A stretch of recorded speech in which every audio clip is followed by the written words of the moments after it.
Check out this Stanford Medicine injury report.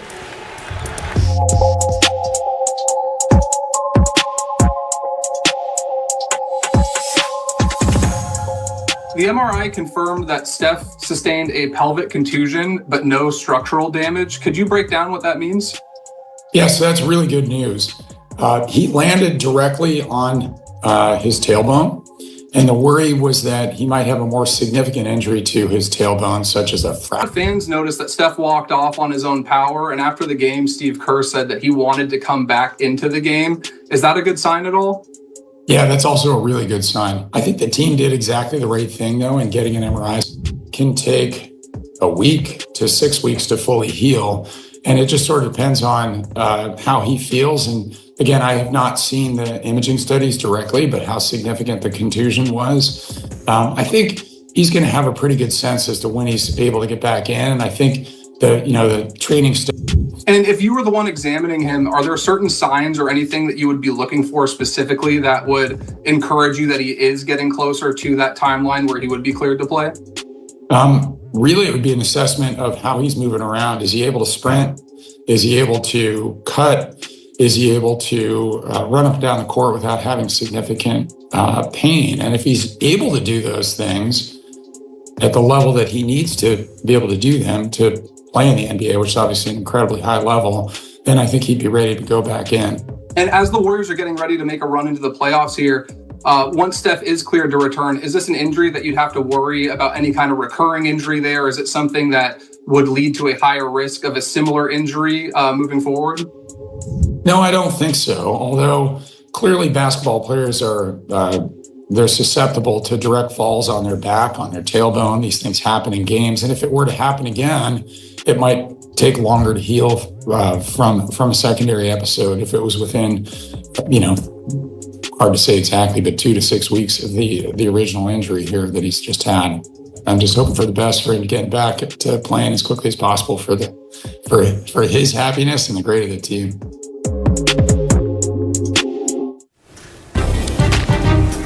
All right, looking at the 2-week calendar here for the Golden State Warriors. Again, a 6-game road trip that spans 14 days starting tonight in Atlanta. Of course, and when Stephen Curry got injured in that game, the Warriors were down 5, 88-83. But they're on the roll right now. They've won 9 of their last 10 games. And, of course, when Jimmy Butler suits up, the Dubs are 16-2 overall. But a road trip here to start without the Chef, who will join the team Tuesday in Miami. He'll get some rest with the pelvic contusion. So, if he fell, best case scenario, no structural damage, just a bruise for the Chef. Well, I mean, when that happened, Bonte, we were all gasping because you understand what Steph means to the Warriors. The offense doesn't work as well with Steph out of the lineup. The way defenses on other teams play against Steph is you triple team him, you double team him, and then you can operate. All the guys are open because of Steph's gravity. When that happened, you start to wonder about the future of the team. So human nature in games like this is why I was encouraged after that game. Human nature, when you lose your superstar, is that somehow it takes away the air from the building. Well, the Warriors were down 5 points when Steph Curry went down.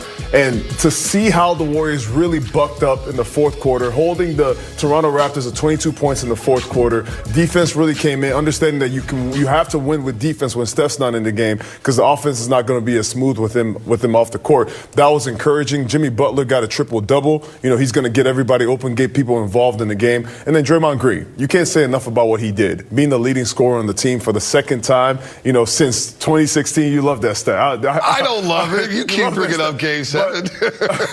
But these are the things that you need from your veteran leaders when the Steph Curry is out. Yeah, so offensively, everything's going to flow through Jimmy Butler. Pre-Jimmy Butler, it was all about Steph's gravity and creating offense for himself and his teammates. But with Jimmy Butler now, a game like tonight with Atlanta, who's a really high-scoring team, a high-volume offensive team, you can really dictate pace of play and tempo. And I think you still want to be opportunistic with your fast breaks after stops and after steals and things like that. But when you get in the half court, put the ball in Jimmy Butler's hands, let him organize and get you situated where you're going to get a shot on goal, which helps your transition defense.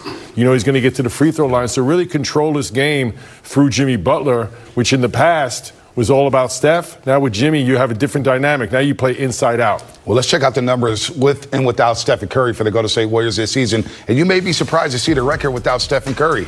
The Dubs are 7-3 this season. They had to win, of course, Thursday against Toronto, down 5 there, and later on down 7, 90-83 before Quentin Post's big block there. And, of course, they went on a run. But 7-3, but the points per game obviously down. But their defense is a little bit better. You see the field goal percentage, not a big discrepancy there from with and without Stephen Curry. So let's go. Courtesy of Comcast Business, every connection counts to the pride of Yale. Back in the building, Zena Cada, and of course our Hall of Famer here at NBC Sports Bay Area, Warriors Insider, Monty! That's right, mindful. So Z, obviously somebody's going to have to step up without the chef. It is 24 points per game. Who do you think needs to step up the most for the Warriors as they start this 6-game road trip? It's absolutely got to be the veterans. And I'm actually happy that you guys talked about the pre-All-Star or pre-Jimmy Butler era, because when you look at the numbers, you might make the mistake in thinking that with Stephen Curry not having Jimmy Butler, he's scoring way more points and having to carry way more of a burden.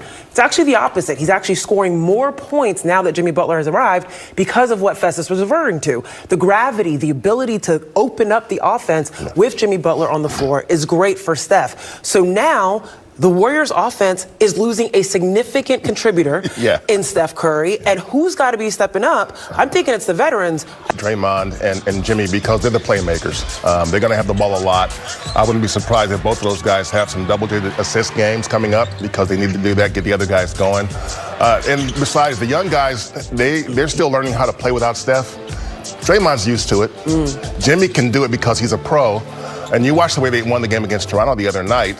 In the fourth quarter, they did it with a couple of things. They did it not by shooting, because they shot 25% in the fourth quarter. They couldn't make a shot. But they did it by making defensive plays at the right time.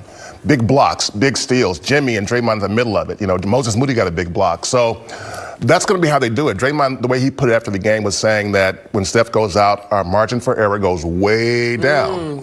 Jimmy said, we have to play more perfect basketball without Steph. That allows you to have a little bit more mistakes when you have Steph Curry out on the floor, because he can clean those things up. And also, Jimmy and Draymond know a little something about putting a backpack on, putting a team on their back to get them to the finals. So this is a great opportunity for those two to step up. Now, it should be interesting to see Draymond Green letting it fly. 14 3-point attempts to your losses. The Warriors at 29, the Clippers with 30. So things are tightening up even more with 12 to go for the Dubs. No question. All those teams, you got to focus on each game one at a time. Not who you're playing, but how you're playing. Now, tonight's game is going to be tough without Steph, but they've managed to have different ways of winning these games. That's been really impressive, which is going to be the case in the playoffs. Each and every game is its own entity, its own separate task at hand. So Warriors on a good roll, maintain that level of consistency. I think recently we've been talking that the turnovers have creeped a little bit into the Warriors, so you got to take care of that definitely on the road. Continue to get to the free throw line. And then defensively, you know, I thought Draymond had that great individual defense against Giannis. I thought GP2 and Moses Moody handled Damian Lillard. But last game, Toronto shot 56% from the field, 42 from three. I have to get those efficiency numbers down a little bit. Points in the paint too, as he felt the Raptors dominated. You talk about the Wild Wild West, right? Like, if you look, it's really amazing how health has played a factor in these playoffs, especially in this run towards the end. Think about it. Right above the Warriors are the Memphis Grizzlies. They're playing without Ja Morant. They're trying to keep the ship afloat until he gets back into the fold. It's really hard to play without your lead point guard, the guy who makes everything go. He blows by people, gets guys open. Below the Warriors, the Clippers are just now getting healthy. Kawhi Leonard has been the biggest X factor for that team. How do they look without him? Well, all year long, they just stayed afloat. Matter of fact, they were number 4th seed for a lot of the season without Kawhi. Now integrating him back in, it's actually been really impressive to see Kawhi play and just come back into the fold and keep dominating offensively, defensively. They look so locked in. The Warriors right now are trying to play without Steph. They got to be able to win games with their defense, because without Steph, your offense is not going to be as potent. But at the same time, also playing off of Jimmy Butler is going to be important. Draymond Green hitting those threes like we talked about, that's going to be important. But the bench. Tonight, you're going to have two really, really tough benches. The Atlanta Hawks are the number 4 bench. The Golden State Warriors are the number 2 bench in the league. They got to be able to win that matchup tonight as well. And we'll see who Steve Kerr decides to start. But this is also a really good time for Jonathan Kuminga with some minutes and some shots available to reestablish himself in this lineup. Has had an up and down return for the Golden State Warriors. No doubt the spotlight will be bright on JK. Of course, on this road trip, Kawhi Leonard last night, 23 and 10. 10. Zubac, 17-10. Clippers are rolling here, and you have to take care of the basketball. Dyson Daniels is on the other side. We'll break him down in a little bit here, but the Warriors, 5th in the league, with nearly 16 turnovers per game in their last 10. They have to do a better job of taking care of the ball. Here's what the head coach of the Warriors, Steve Kerr, had to say about their recent turnover issues. Mostly unforced, I would say. I think it's been decision-making has been poor. We're just being reckless. And